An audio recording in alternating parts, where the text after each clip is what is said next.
अस्सलाम वालेकुम। बेटा, चैप्टर 7 एंड करने के बाद हम ये न्यूमेरिकल करने जा रहे हैं। और इसमें हमारे पास जो न्यूमेरिकल प्रॉब्लम है बेटा, वो जो है जनाब क्वेश्चन 1 से डिफरेंट प्रॉब्लम है, अपने टॉपिक के मुताबिक करेंगे। लेकिन हम सबसे पहले क्वेश्चन 2 कर रहे हैं क्योंकि क्वेश्चन 1 का ताल्लुक जो है हमारे चैप्टर 2 से है। तो वो हमने होल्ड पे रखा, तो हम चैप्टर 2 से स्टार्ट ले रहे हैं। तो हमारे पास क्या क्या गिवन है ज़रा देख लेते हैं।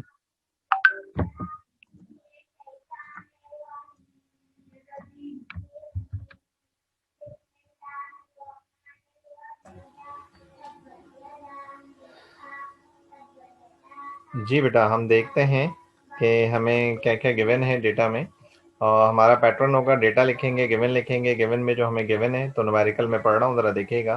2000 kg कार, ठीक है। तो इसका मतलब है कि हमें क्या गिवन है बेटा, मास ऑफ कार गिवन है कितना, 2000 kg।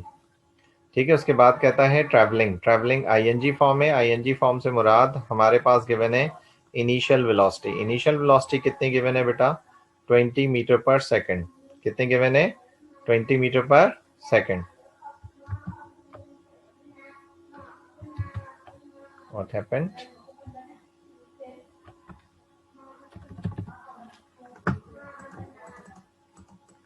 Oh my God.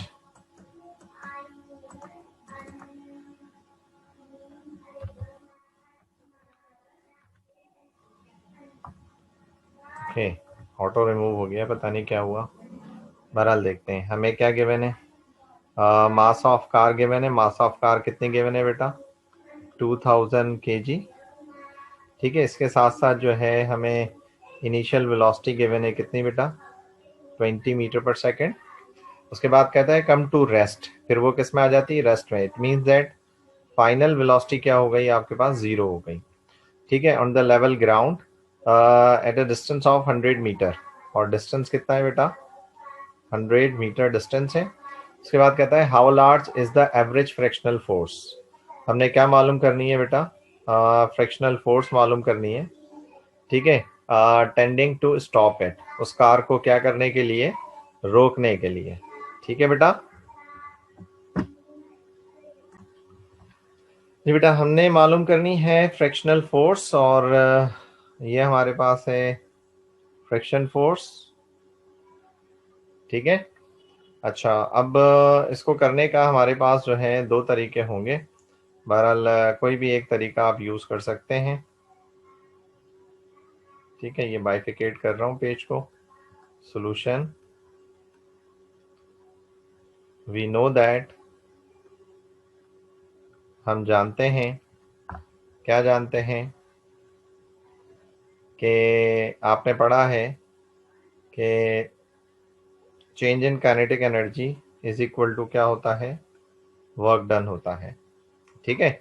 या इस बात को आप इस तरह भी लिख सकते हैं, क्योंकि आपने फ्रिक्शनल फोर्स निकालनी है, तो वर्क डन बराबर होता है चेंज इन काइनेटिक एनर्जी के। सही है। वर्क एनर्जी इक्वेशन से ये बात आपने सीखी थी बेटा। सही है बेटा। तो इस बात को मैं मज़ीद जो है एलिब्रेट कर रहा हूँ कि वर्क डन जो है हमारे पास क्या होता है, फोर्स इनटू डिस्प्लेसमेंट होता है। ठीक है। फोर्स इनटू डिस्प्लेसमेंट होता है। ठीक है। और cos theta cos zero one होता है, ये तो पता है आपको। एफ डॉट एस जो है एफ एस कॉस थीटा होता है, कॉस जीरो वन होता है, क्योंकि जिस डायरेक्शन में कार जा रही है उसी डायरेक्शन में डिस्प्लेसमेंट हो रहा है। Which is equal to half change in kinetic energy, ये ध्यान में रखिएगा। एम, ये क्या है, V F square minus we I square. ठीक है बेटा।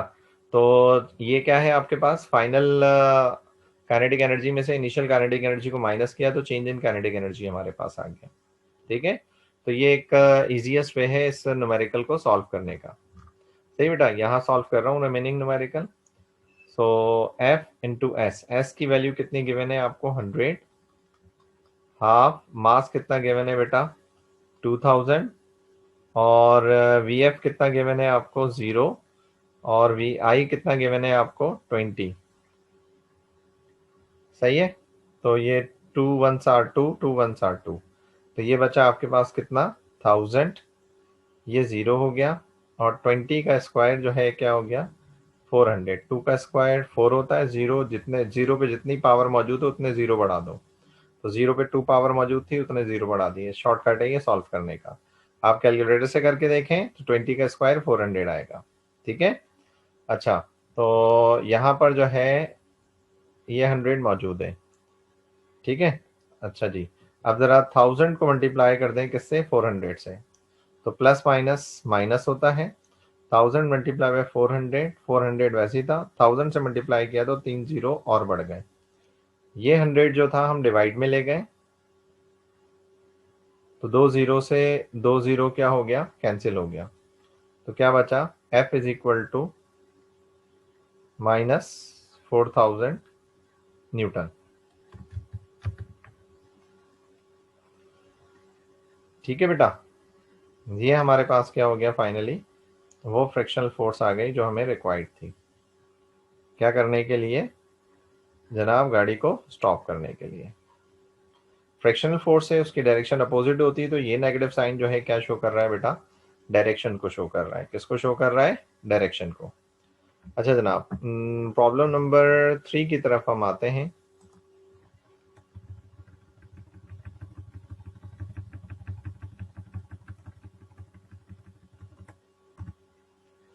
ओके, प्रॉब्लम नंबर 3 क्या है आपके पास, कहता है कि 100 kg car, 100 kg man is in a car travelling at 20 metre per second. ठीक है, एक 100 kg का मैन है जो कार में ट्रेवल कर रहा है, और कार कितनी स्पीड से जा रही है, 20 मीटर पर सेकेंड से। तो अब ज़रा इसका भी डेटा बना लेते हैं। डेटा गिवन, ठीक है, मास दिया हुआ है कितना बेटा, 100 kg, और इनिशियल वेलोसिटी कितनी गिवन है, 20 मीटर पर सेकेंड। ठीक है, उसके बाद पार्ट ए कहता है फाइंड इट्स काइनेटिक एनर्जी। क्या फाइंड करनी है हमने, काइनेटिक एनर्जी फाइंड करनी है। तो मैं थोड़ा सा गैप से लिख रहा हूँ।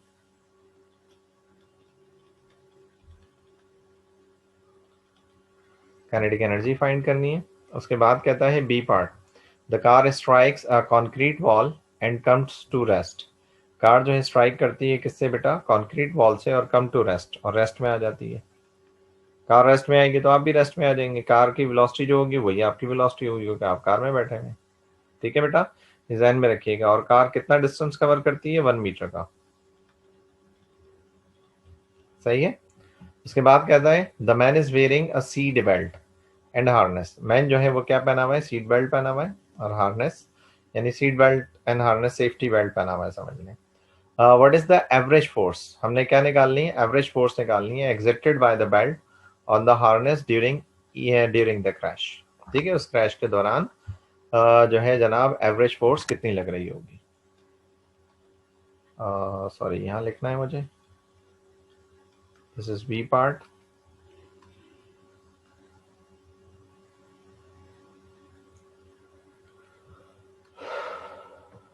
सही है बेटा, तो हमने एवरेज फोर्स भी निकालनी है। कहता है the man is wearing the seat belt, what is the average force accepted by the belt and harness during the crash. ठीक है, तो ड्यूरिंग द क्रैश जो है वो कितनी फोर्स लग रही होगी। अगर आप कंपेयर करें बेटा इस क्वेश्चन को, ये सेम क्वेश्चन है, सिमिलर क्वेश्चन है जो अभी अभी हमने क्वेश्चन नंबर 2 में किया। किसमें किया, क्वेश्चन नंबर 2 में किया। तो मैं यहाँ सोल्यूशन लिख रहा हूँ। सोल्यूशन के बाद वी नो दैट, हम पहले काइनेटिक एनर्जी निकाल रहे हैं।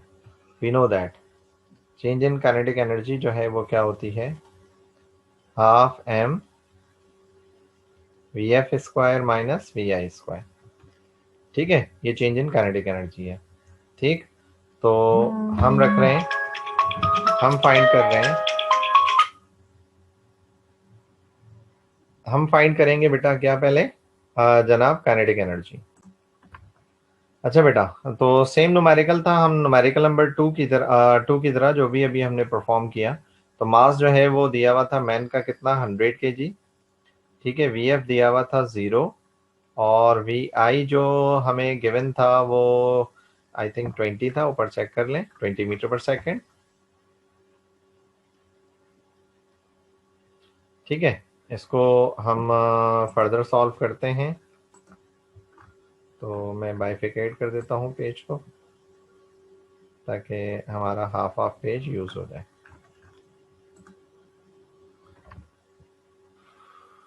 तो change in kinetic energy is equal to half, m दिया हुआ था कितना 100, और वी एफ कितना दिया हुआ था 0, और वी आई कितना दिया हुआ था 20 का स्क्वायर।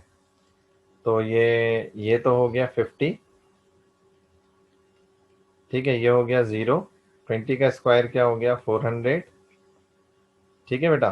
तो इसको जब मल्टीप्लाई करेंगे से, आपके पास कैलकुलेटर मौजूद है, ज़रा कैलकुलेशन सॉल्व करें तो 5 4 आर 20, और कितने 3 0 हो जाएंगे।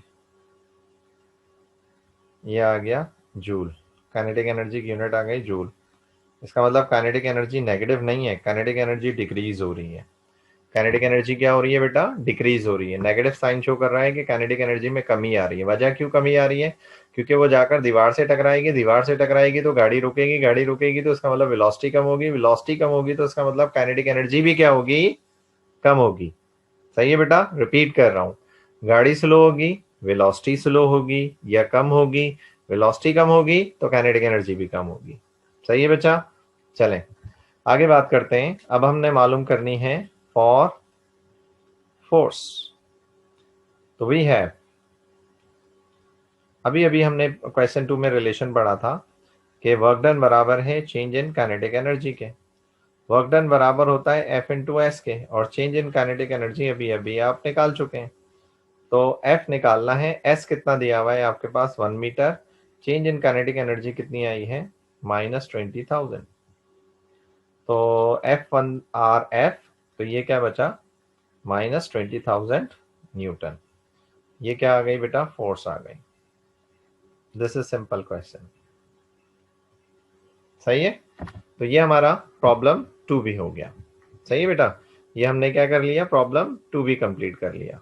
कोई इशू? ओके, नेक्स्ट हम बात कर रहे हैं क्वेश्चन नंबर 4 की।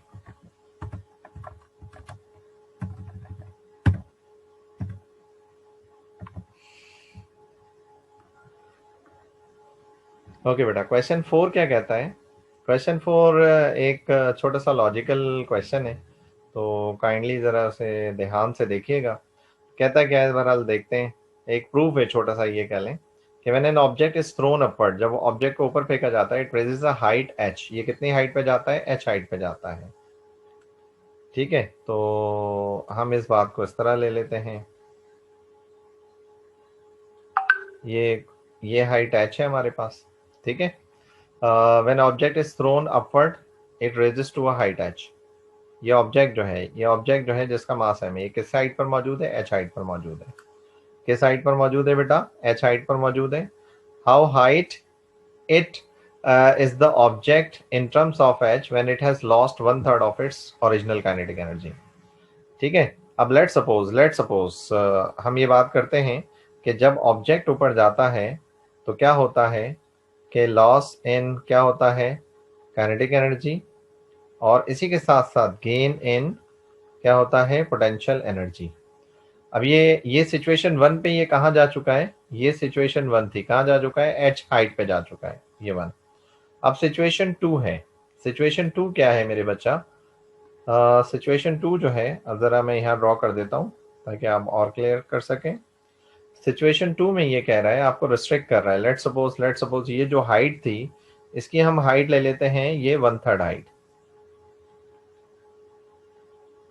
New height is equal to 1/3 of the original height, ये ले लेते हैं। ये क्या कह रहा है जरा, how height is the object in terms of h when it has lost 1/3 of original kinetic energy. तो ये बात अभी हमें रिवेल नहीं की हुई, जो मैंने हाइट की लिखी हुई है, काइनेटिक एनर्जी की हुई है। तो ये कॉमन सेंस था इसलिए मैंने लिख दिया। बहरहाल ये मैं अभी आपको मेंशन कर देता हूँ इधर कि क्वेश्चन में आपको किस तरह दिया हुआ है। क्वेश्चन में दिया हुआ है कि जो न्यू काइनेटिक एनर्जी है के ई प्राइम, वो ओरिजिनल काइनेटिक एनर्जी के 1/3 टाइम है। क्या है बेटा, 1/3 टाइम है। तो बताओ हाइट, न्यू हाइट कितनी होगी। ठीक है, न्यू हाइट कितनी होगी। तो जरा क्वेश्चन को इधर देखिएगा, हमारे पास डेटा गिवन हमें क्या गिवन है कि काइनेटिक एनर्जी बराबर होता है हाफ mv² और पोटेंशियल एनर्जी बराबर होता है क्या, mgh। और हाइट हमें जो गिवन है वो कितने गिवन है, h।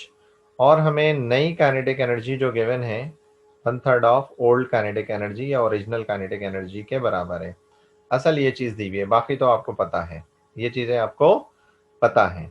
सही है। हमने क्या मालूम करनी है, हमने मालूम करनी है new height in terms of height मालूम करनी है।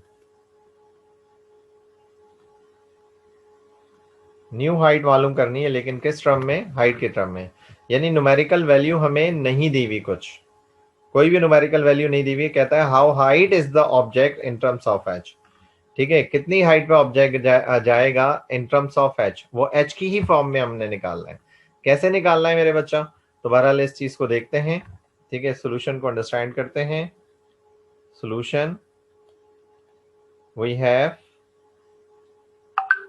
ठीक है, हम पहले बात कर रहे हैं फॉर एच हाइट के लिए।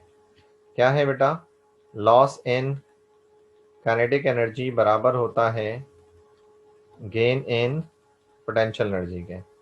लॉस इन काइनेटिक एनर्जी क्या होगा, हाफ mv², और गेन इन पोटेंशियल एनर्जी क्या होगा, mgh। ये हमारे पास पहली बात हो गई। हमने ये हाइट h के लिए लिया है। किसके लिए लिया है बेटा, हाइट h के लिए डिस्कस किया है। सही है, किसके लिए, हाइट h के लिए डिस्कस किया है। ठीक है, for K E prime is equal to 1/3 of K E. सही है, तो हम इस बात के लिए भी यही लॉ लगा देते हैं। We have loss in kinetic energy prime is equal to gain in potential energy prime. ठीक है, तो loss in kinetic energy prime किसके बराबर होगा, this is K E prime, और ये क्या होगा आपके पास, this is P E prime. इसको मैं अब ओपन कर रहा हूं, मुझे बताइए, ऊपर देखिएगा जरा, के ई प्राइम किसके बराबर था हमारे पास, इधर देख लें, गिवन में हमें था के ई प्राइम किसके इक्वल था, 1/3 ऑफ ओरिजिनल के ई। तो क्या मैं के ई प्राइम की जगह लिख सकता हूँ 1/3 ऑफ ओरिजिनल के ई, और पीई प्राइम की जगह लिख सकता हूँ एम जी एच प्राइम। बोलो बेटा, सही है, क्या लिख सकता हूँ, एम जी एच प्राइम। तो यहाँ लिखा 1/3, और ये के ई किसके बराबर था, हाफ mv² के। किसके बराबर था, हाफ mv² के, और ये क्या था, mgh प्राइम। बोलो बच्चा, क्लियर है। यहाँ देख लो, रिपीट कर रहा हूँ, तो आप इस बात को यहाँ मैं मेंशन कर देता हूँ, राइट से इंसर्ट कर देता हूँ ताकि आप और थोड़ा सा क्लियर कर सकें। This is K E is equal to PE. तो के ई की जगह पर हमने क्या लिखा, हाफ mv², पीई की जगह पर क्या लिखा, mgh। ठीक है, तो हाफ mv² की जगह मैं क्या लिख सकता हूँ, mgh।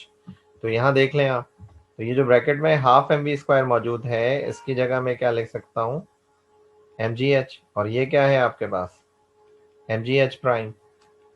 ठीक है, तो क्या करेंगे, सिंपली हम क्या करेंगे बेटा, कि m से m डिवाइड कर देंगे, g से g डिवाइड कर देंगे। तो अब मुझे बताइएगा, यहाँ पर आपके पास क्या बचेगा, 1/3 h is equal to h prime. So h prime is equal to, सीधा करके लिख दें, 1/3 h। बोले हो गया प्रूफ, प्रूफ कह लें या आंसर कह लें आप इसे, क्योंकि हमने ऊपर प्रूफ नहीं दिया था, तो ये प्रूफ नहीं कहलाएगा, तो आंसर हम इसे कह रहे हैं। ठीक है, तो सिंपल आंसर कहते हैं, ये हमारा आंसर आ गया। उसने क्या मांगा था हमसे, height in terms of height मांगी थी। क्या मांगी थी, height in terms of height मांगी थी, तो हमने निकाल दी height in terms of height. ठीक है, तो जल्दी से क्विकली जरा रिव्यू कर लें। हमारे पास काइनेटिक एनर्जी जो है, स्टेप 1, काइनेटिक एनर्जी जो है वो किसके बराबर था, पोटेंशियल एनर्जी के। ये एच हाइट के लिए हम बात कर रहे हैं, तो हाफ mv² जो है ये क्या हो गया आपके पास, mgh हो गया। ये पहली बात खत्म हो गई। ठीक है, अच्छा दूसरी बात, ये मैं ब्लू कलर से कर रहा हूँ। दूसरी बात क्या थी, ये रिपीट कर रहा हूँ क्वेश्चन आपको ताकि आप और क्लियर कर लें। ठीक है, दूसरी बात क्या थी कि काइनेटिक एनर्जी प्राइम जो था वो बराबर था पोटेंशियल एनर्जी प्राइम के। तो काइनेटिक एनर्जी प्राइम क्या गिवन था, 1/3/ke गिवन था, और ये पीई प्राइम 1/3 ke की जगह हमने हाफ mv² पुट किया और इसकी जगह mgh प्राइम पुट किया। ठीक है, तो हाफ mv² इधर हम निकाल चुके हैं बेटा, किसके बराबर, mgh के बराबर। तो 1/3 ये हो गया mgh और ये हो गया mgh प्राइम। तो m से m कैंसिल, g से g कैंसिल, तो फाइनली h प्राइम बराबर आ गया 1/3 ऑफ h के। ठीक है बेटा, ये दूसरी दफा भी आपको बता दिया। ये सिर्फ इसलिए आपको रिवाइज कर दिया ताकि वन गो में आप थोड़ा सा समझना स्टूडेंट्स के लिए स्टार्टिंग में मुश्किल होता है, ताकि दोबारा इसलिए बताया कि थोड़ा सा आप और क्लियर कर लें और उसको अंडरस्टैंड कर लें। ठीक है बेटा, चले जी नेक्स्ट क्वेश्चन पे चलते हैं। Question number, that is question number 5। ठीक है, ये क्वेश्चन नंबर हमारा 5 है। अंडरस्टैंड करते हैं। क्वेश्चन नंबर 5 में क्या कह रहा है, a pump is needed to lift a water, lift water. Pump जो है रिक्वायर्ड होता है क्या करने के लिए, वाटर को लिफ्ट करने के लिए, at a height of 2.5 metre. तो हाइट गिवन है कितनी बेटा, 2.5 metre, at the rate of 500 gram per minute. अब जरा देखिएगा, 500 तो आ गया, यूनिट देखें, ग्राम per minute. What is gram, ग्राम क्या होता है, दिस इज मास। मिनट किसकी यूनिट होती है, टाइम की। तो हमें क्या दिया हुआ है एक्चुअली, ये मास अपॉन टाइम। क्या गिवन है, मास अपॉन टाइम गिवन है। तो इस मास अपॉन टाइम को मैं लिख सकता हूं बेटा m/t, which is 500 gram per minute. ठीक है, अब मुझे इसको करना है कन्वर्ट। क्या करना है, कन्वर्ट। 500 तो मौजूद था क्योंकि केजी में चाहिए मुझे, ये मास किस में होना चाहिए, केजी में, और टाइम किस में होना चाहिए, सेकंड में। ठीक है, तो 1 ग्राम में कितने किलोग्राम होते हैं, ये बात ज़रा आप अंडरस्टैंड कर लें। तो बहुत ही सिंपल बात है कि जनाब आपको पता है कि 1 kg जो है वो किसके बराबर होता है, 1000 ग्राम के। हमें 1 ग्राम चाहिए। ठीक है, ग्राम छोटी यूनिट है, बड़े में कन्वर्ट करना है। तो आप ये बात पिछली क्लासेस से सीख कर आए कि हमें क्या करना पड़ता है, डिवाइड। क्या करना पड़ता है, डिवाइड। तो हमें जनाब क्या करना पड़ेगा, 1 ग्राम की जगह क्या लिखना पड़ेगा, 1/1000 डिवाइडेड बाय 1 मिनट में कितने सेकंड होते हैं, 60। कितने होते हैं, 60। सही है। तो अब ज़रा इसको देख लेते हैं और इजी कर लेते हैं, और ये यूनिट आ गई किलोग्राम पर सेकंड। इसको और इजी कर लें, मैं फर्दर अगले ही आगे ही लिख रहा हूँ ताकि आपकी क्लैरिफिकेशन रहे। एक्चुअली ये है 500 डिवाइडेड बाय 60 मल्टीप्लाई बाय 1000। ठीक है, जब इसको आप डिवाइड करेंगे, पूरा सॉल्व करेंगे, तो आई थिंक ये अप्रॉक्स आ जाएगा, कैलकुलेट कीजिएगा ज़रा, ये आ जाएगा 0.00833 kg पर सेकेंड। 3 kg पर second, I think, no, check कर लेते हैं। ओके बेटा, जब इसको सॉल्व करेंगे तो हमारे पास जो है क्या वैल्यू आएगी, दिस इज 8.33 एक्सपोनेंट -3 किलोग्राम पर सेकेंड। ठीक है, किलोग्राम पर सेकेंड, ये हमारा रफ वर्क हुआ था साइड पे। ठीक है, ये हमने साइड पे कर दिया। चलें, ये हमारे पास पहली चीज सॉल्व हो गई, m/t, और एक हमें दिया हुआ था हाइट। उसके बाद क्या कहता है, what must the minimum horse power of the pump be. हमें क्या निकालनी है बेटा, पावर निकालनी है, और पहले हम ये पावर निकालेंगे वाट में, ये खुद से मैं लिख रहा हूँ। फिर हम पावर निकालेंगे एचपी में। किस में निकालेंगे, एचपी में, यानी हॉर्स पावर में।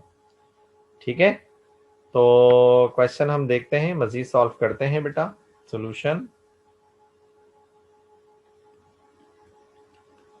तो वी नो दैट, हम जानते हैं, क्या जानते हैं कि पावर का फॉर्मूला क्या होता है बेटा, आप पढ़ चुके हैं। पावर किसके बराबर होता है, रेट ऑफ डूइंग वर्क के।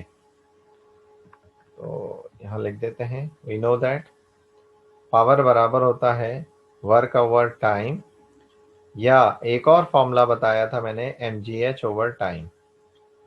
तो अब आप देख लें आपको क्या गिवन है, m अपॉन टी गिवन है। क्या गिवन है? m अपॉन टी गिवन है। तो m अपॉन टी की जगह पर मैं क्या लिख सकता हूं, देखिएगा।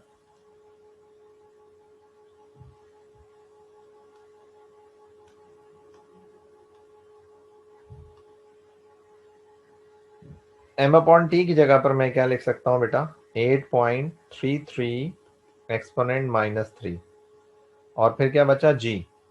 g की वैल्यू कितनी होती है, 9.8।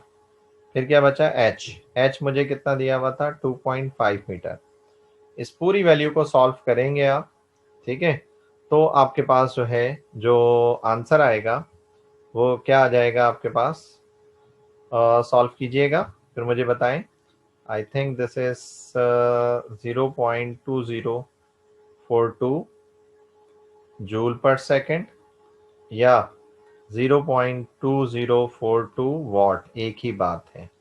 मैंने जानबूझ के दोनों यूनिट लिख दी हैं, ठीक है। ये पावर आ गई हमारे पास, क्या आ गई, पावर आ गई।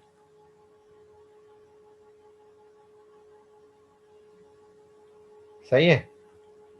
इन एचपी पावर निकाल रहे हैं, किसमें बेटा, एचपी में निकाल रहे हैं। सही है। एचपी में निकालने के लिए आपको पता है कि 1 एचपी जो है वो किसके बराबर होता है, 746 वॉट के।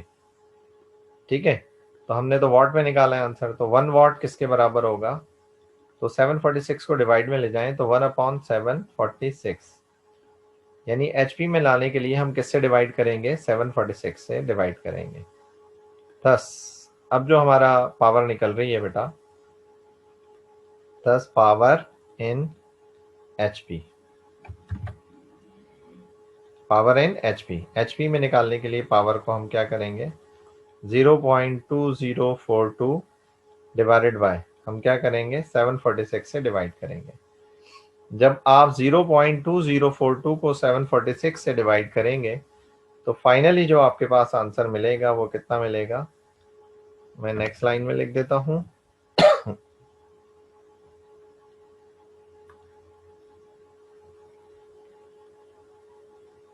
Okay okay good. तो ये आपको मिल रहा है 2.74 exponent -4 HP। This is power.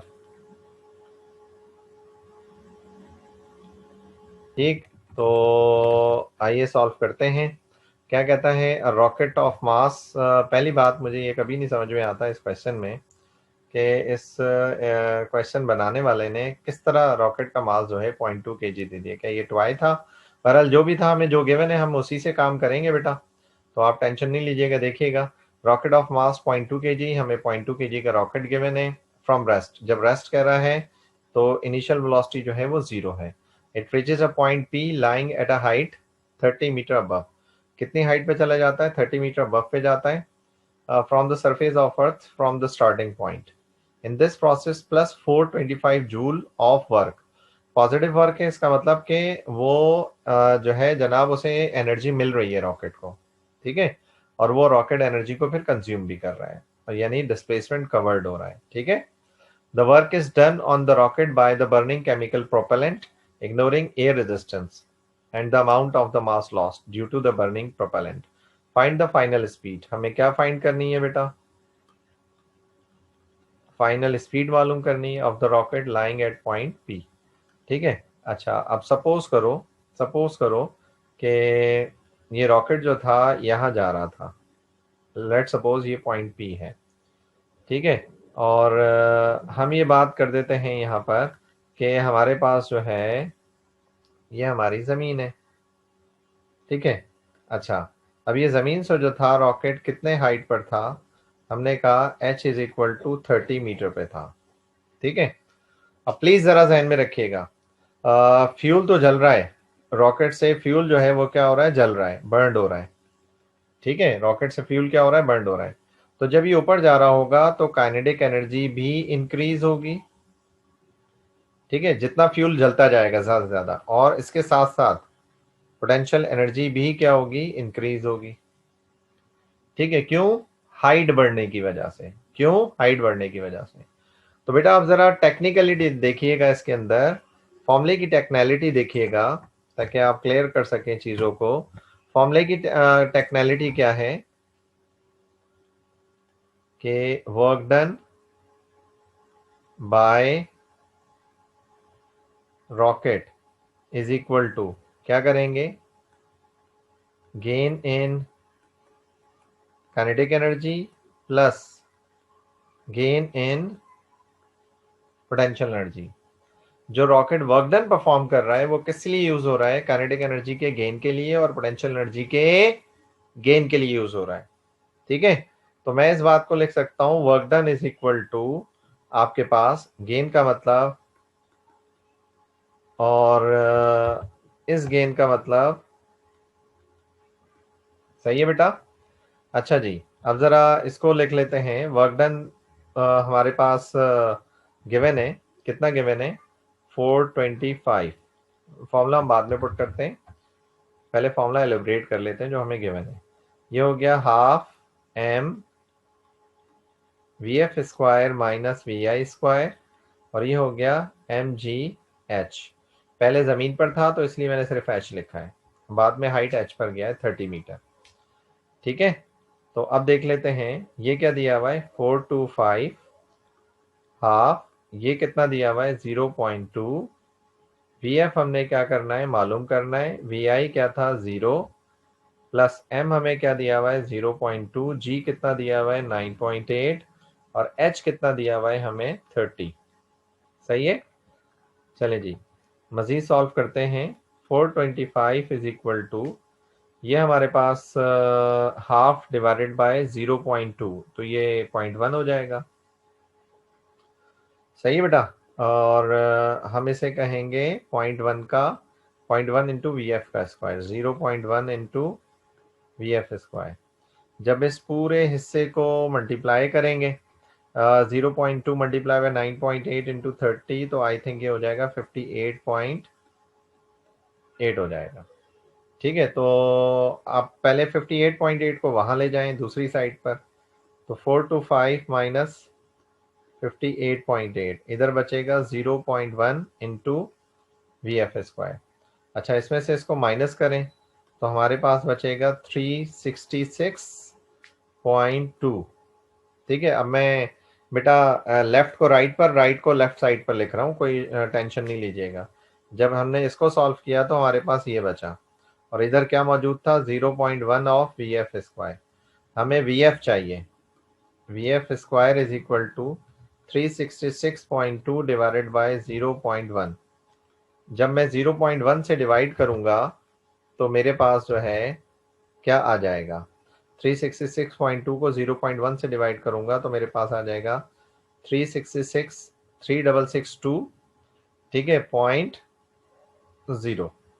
ठीक है, हमें वी एफ चाहिए, वी एफ स्क्वायर मौजूद है, तो क्या करेंगे, रूट लेंगे, रूट ऑन बोथ साइड्स, दोनों तरफ रूट ले लेंगे, तो वी एफ स्क्वायर रूट आ गया is equal to under root 3662, sorry not 666, 666 root लीजिए, स्क्वायर से रूट कैंसिल, तो रूट लेने पर जो आंसर आ रहा है आपके पास फाइनली वो क्या आ रहा है, we F is equal to, ये आ रहा है तकरीबन 60.5, दिस इज मीटर पर सेकंड। इतना इजी क्वेश्चन था, सिर्फ आपको कैलकुलेटर और दिमाग यूज करना आना चाहिए।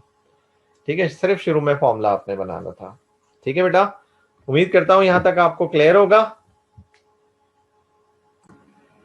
सही है बेटा, यहां तक क्लियर होगा, फिर इंशाल्लाह मिलेंगे नेक्स्ट क्लास में। टेक केयर, अल्लाह हाफिज।